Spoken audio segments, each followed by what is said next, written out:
All right, I'm back. To be honest, when I met him, I was planning on talking him out of it. Instead, he wound up talking me into it. He wants to be a cheerleader out of pure school spirit. That's something we don't see enough of these days. It might just help some of the girls to cheer alongside someone who isn't doing it for glory, attention, and a cute outfit. That made me bristle. No offense, Miss Torres, but that's a little insulting. Some of us take cheerleading seriously. It's not about the outfit. I mean, the outfit is pretty cute. I drifted off topic for a moment, thinking about our cheerleading costumes, which were perfection, designed by me, of course. Wait, what's he going to wear? She laughed. Not the miniskirt, obviously. We'll keep it simple plain white pants and white sneakers instead of those tasseled boots. I think the jacket will fit. He's not very muscular. Understatement of the century. Noah had arms like bent coat hangers and shoulders the width of a fire hydrant. Next to all those top heavy lacrosse guys, he was going to look like a string bean with Coke bottle glasses. Everybody's going to laugh at us, I predicted mournfully. Her expression turned disapproving. You've just illustrated exactly why we need Noah on our squad. It's fine to impress people, but it's not fine when you start trying to weed out the people you don't think are impressive enough. If you're such a good choreographer, develop a routine that suits his style. His style is falling down and wiping out everybody around him, I protested. One thing about Miss Torres, she expressed her anger by becoming extra quiet. Well, Megan, if you can't hack it, I'll accept your resignation as head cheerleader. That shocked me a little, but I kept my cool. There was no way Miss Torres was going to kick me out. I was the best cheerleader to come around this place since the legendary squad that inspired me to become a cheerleader in the first place. I would take a lot more than Noah Euclid to change that. Stay positive, I coached myself. I wasn't anti Noah, I was pro squad, which meant I couldn't let that clumsy little twerp make us look like idiots in front of every lacrosse fan in the county.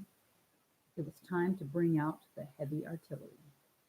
Chapter 4 Super Athlete Hash Taggart. Megan Mercury, or excuse me, oh, it is Mercury.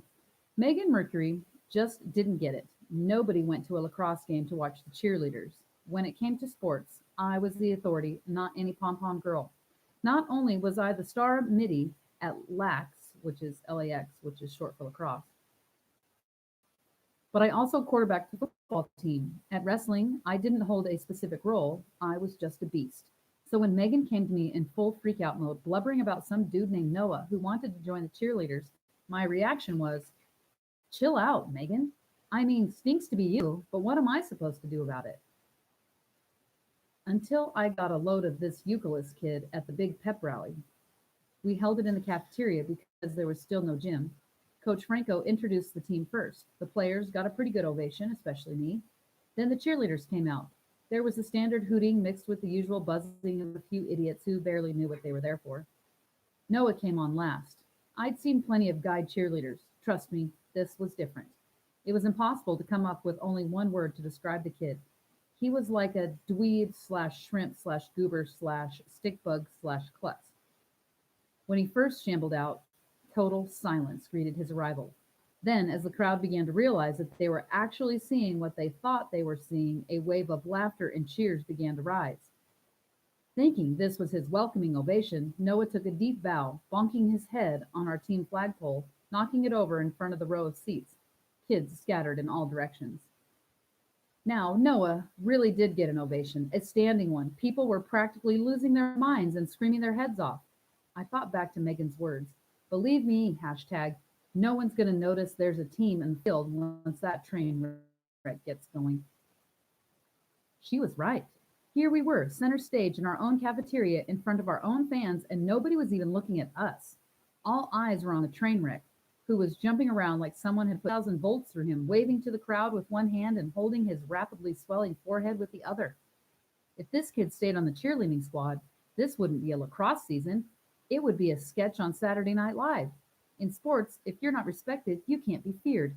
And it's impossible to be feared if your opponents are too busy laughing at the dweeb, shrimp, goober, stickbug klutz in the cheerleading suit. So I made a mental note to have a little conversation with this Euclid kid to discuss his cheerleading future and the fact that he wasn't going to have one. At first, I staked out the girls' locker room because, That's where cheerleaders change. Megan set me straight when she came out in her street clothes. Of course he doesn't dress in here with us. He's in the guys' locker room. That was even worse. It meant he'd be with the team. Not only would we be stuck with him on the field, every game would start with a little preview of dweeb shrimp goober stickbug klutz. No one would be able to pay attention to Coach Frank than ever that Euclid had to go for the good of the Hornets. So I waited outside the guys' room.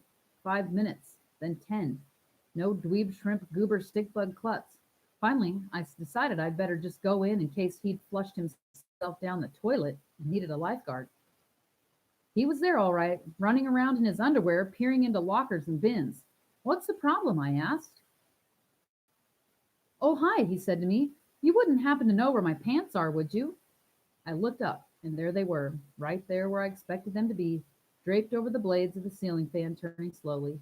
I reached up, grabbed a dangling leg, pulled them down, and tossed them to their owner.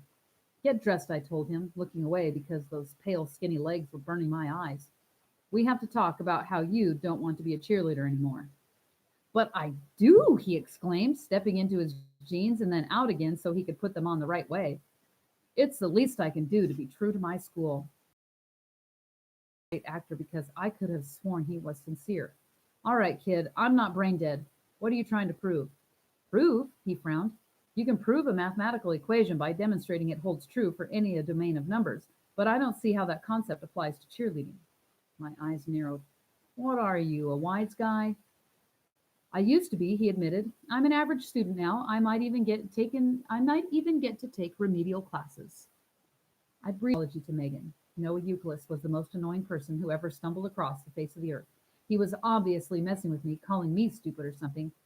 I didn't take that from anybody. I grabbed him under his arms and lifted him off the floor, taking out of one pant leg. This clown had the nerve to insult me, the captain of 3 sports teams. Hang up your pom-poms, little man, I told him. You're done.